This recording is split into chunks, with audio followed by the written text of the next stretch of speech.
Ok, now cho rằng bọn này dùng play tới đấy mà đồ screen របស់ monitor ម្ដងនេះកាលពីមុនខ្ញុំមានលក់ monitor ហើយបងប្អូនគាត់ទិញយកពីខ្ញុំហើយប៉ុន្តែដោយសារបញ្ហាឥឡូវគឺបែក screen នេះ game របស់វានេះបែកហើយអញ្ចឹងត្រូវដូរ screen នេះថ្មីហ្នឹងហើយនេះចេះ code មកបន្ទាត់ហ្នឹងហ្មងនេះបែកអត់ដឹងប្រហែលដោយសារ game នេះវាស្ដាងប្រភេទ model នេះប្រភេទ U គាត់ទិញដំបូងតាំងពី2023អានេះ model U 2023 QE នេះចេញដំបូងជិត600អានេះ 4K ហើយប្រភេទ U ទៀត U បានថាវា ultra sharp game របស់វាហ្នឹងណា game របស់វាគឺស្ដើងហ្មងប្រភេទ P game របស់វារៀងឡើងលើហើយលុត logo ចំកណ្ដាលហ្នឹងប្រភេទ P តែនេះ U គឺវា ultra sharp game របស់វាស្ដើងហ្មងស្ដើងមើលទៅវាស្អាតហ្មងហើយអញ្ចឹងប្រភេទហ្នឹងគឺត្រូវតែប្រយ័ត្នបន្ទាប់ពីពួកប្រភេទ OLED អញ្ចឹងពួក monitor ត្រូវប្រយ័ត្នជាពិសេសប្រភេទពួក U ហើយប្រភេទពួក OLED អាហ្នឹងកាន់តែប្រយ័ត្នទៀត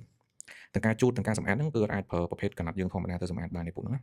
តែប៉ះមិនស្រួលគឺប្រឡាក់អញ្ចឹងអានេះ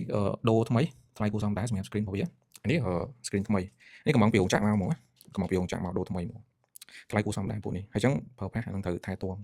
បើមិនអញ្ចឹងទេអានេះខូចអស់ថ្លៃដែរ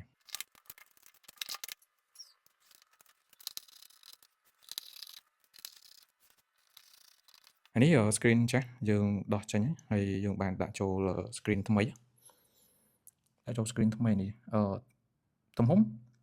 អេក្រង់អានេះ resolution របស់វា3840 2160អានេះ 4K ហ្នឹងហើយនិយាយទៅច្បាស់ហ្មងច្បាស់ស្អាតហ្មងនេះឃើញដុំពពកអានេះដោយសារយើងអត់ទាន់បកទុកឲ្យបងប្អូនគាត់ unbox screen ថ្មីខ្លួនឯងស្អាតនេះ 4K អូខេនេះដូរហើយនេះស្អាត